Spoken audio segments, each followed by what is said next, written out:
Hi everyone, it's William with the Grand Duke Dmitri Diary series. Actually, we're doing a letter today. I was kind of at sixes and sevens about what to do today. And I needed to find something easy because it was a busy day, but I didn't want to wait till tomorrow.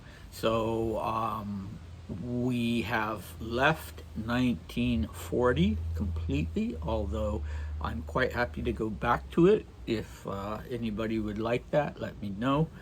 And instead of looking at what I'd already digitized, what I had on USB sticks, so on and so forth, I just went to the easiest thing, which is one of the 1910 letters that Dmitri wrote to his sister.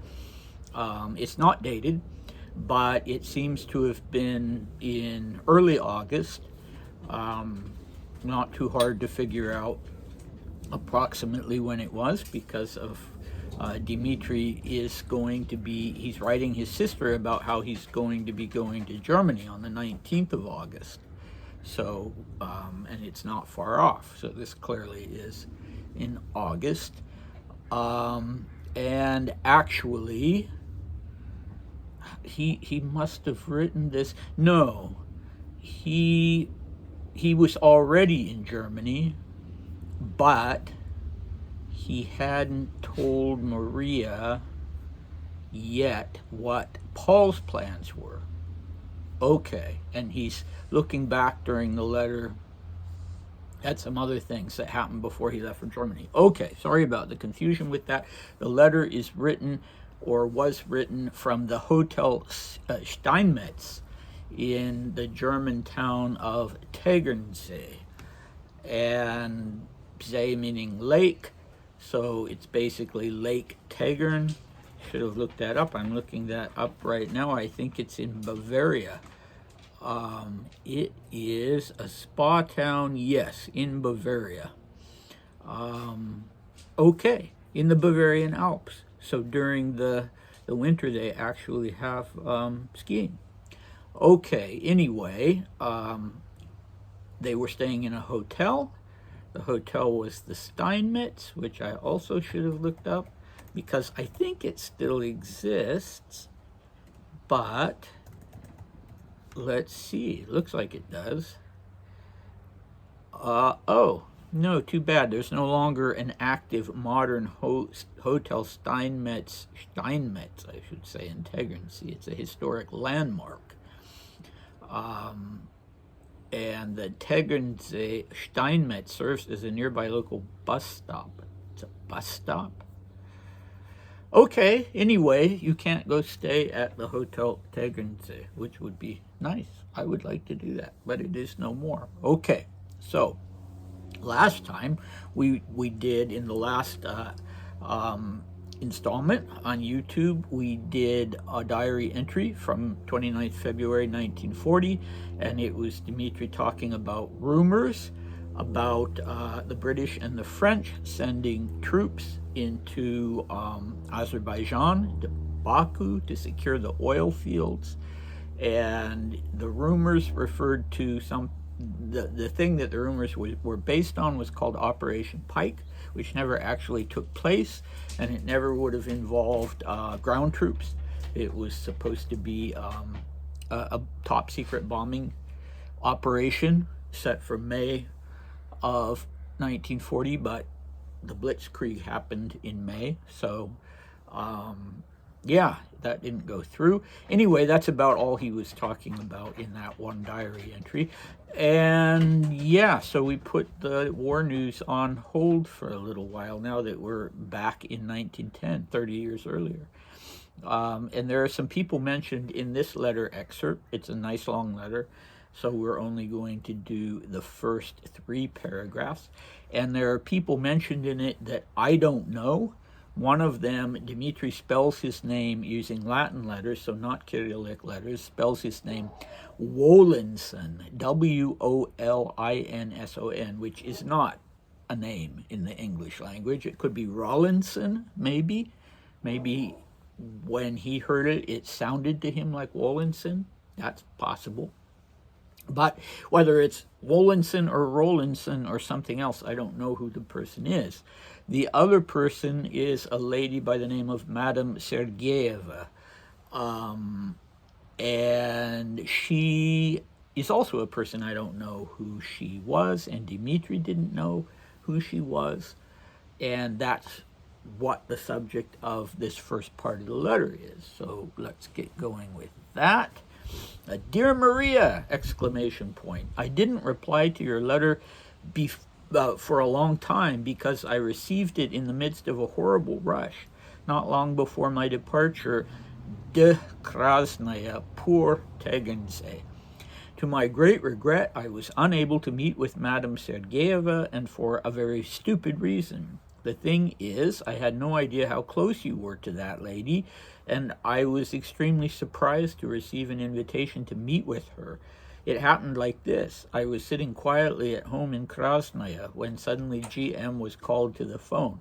He took the call, and after a fairly long conversation, told me that Madame Sergeyeva had recently returned from Stockholm, where she had seen you and had a very important matter to relay to me from you.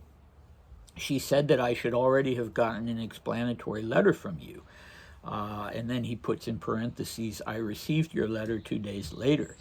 She had managed to find out that I was due to be in Petersburg that day and earnestly requested that I come and see her. Urgently requested. That was when the stupidity occurred on my part. It's true that I went to Petersburg that day, but I was at Wolinson's, and at home I had a ton of things to do, and although I had warned Sergeyeva that I would probably not come, I also just forgot about it. To top it all off, I am an error-prone fellow who doubted that there was a real relationship between the two of you because I didn't know about your friendship and hadn't received your letter. The minute I received the letter, I rushed to the telephone, but Sergeyeva had left, and then I was really worried about you. I thought something must be wrong. I was very worried, exclamation point. Can you not just write, if only a few words, if only a hint, about what it is that has upset you? Okay, so I can't shed any real light on that because Dmitri himself doesn't know what's going on with this woman and the message that Maria wanted her to deliver. Now, Krasnaya, what he was doing in Krasnaya, well, Krasnaya is where the Guards and St. Petersburg Military District, which was the most important, I don't know if it's the biggest, the most important military district in Russia, and that was where they had their summer maneuvers. And it was also quite a big social event. So it wasn't just soldiers and regiments that were there, it was all kinds of people.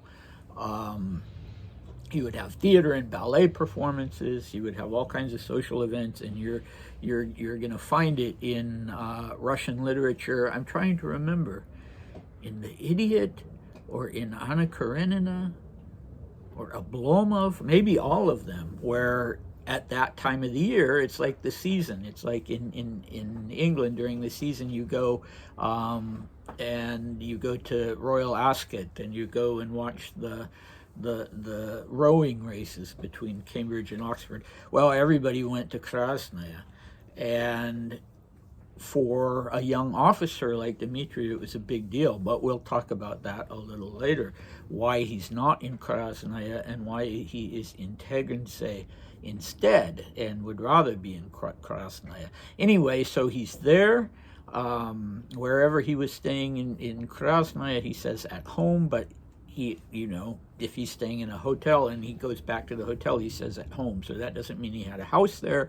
GM is called to the phone. So that's interesting. If you go back in time to 1910 and you give Grand Duke Dmitri a ring, then you're probably going to end up talking to Georgy Mikhailovich Laming, who'd been with Dmitri since Dmitri was 10, as tutor and general supervisor. I don't know what other word to say.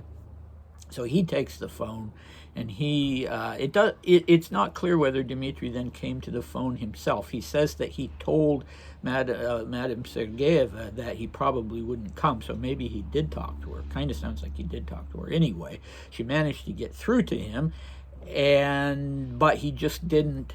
She was saying, well, I've just arrived from Stockholm. I have this urgent message from your sister, and he just didn't think that quite rang true, I guess. At least it didn't make a big impression on him.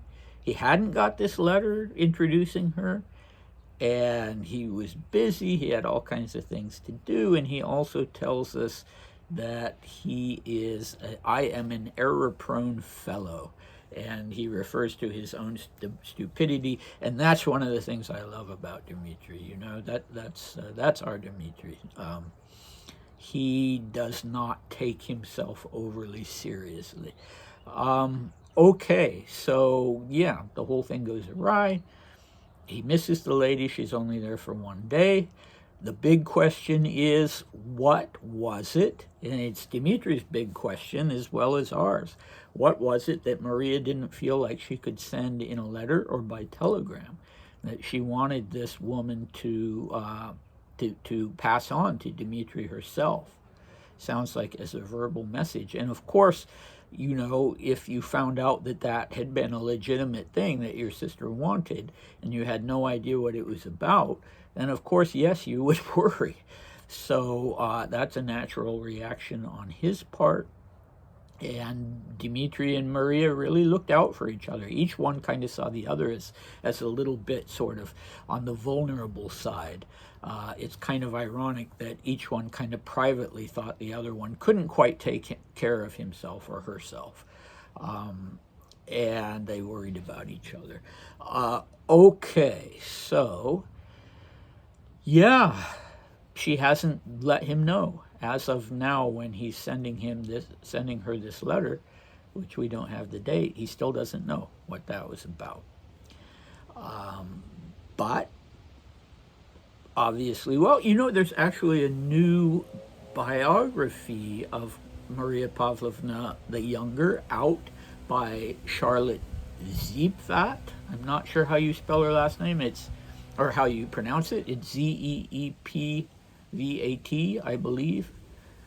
And you know, I don't know, maybe she talks about what was happening in 1910, in August 1910, that was of concern to Maria and that she wanted to confide in her brother about. You know, there were issues obviously that led up to the divorce between Maria and her husband, which I think was it 1913, 1912 or 1913? I don't know. And I don't know when the divorce was, and I don't know when the marriage started falling apart. It was 2 years old at this point. But anyway, I guess that's something we likely will never know, because apparently it wasn't a real crisis. So what will we have next time as we continue on with this letter? Well, Dmitri will talk about Paul, about Grand Duke Paul and his stepmother, Princess Palais, and what they're doing and what their plans are, and how those plans involve or do not involve Dmitri. So do come back for that, and if you have a moment, let me know what you would like to do going forward with the series. And all right, I hope to see you next time. Bye.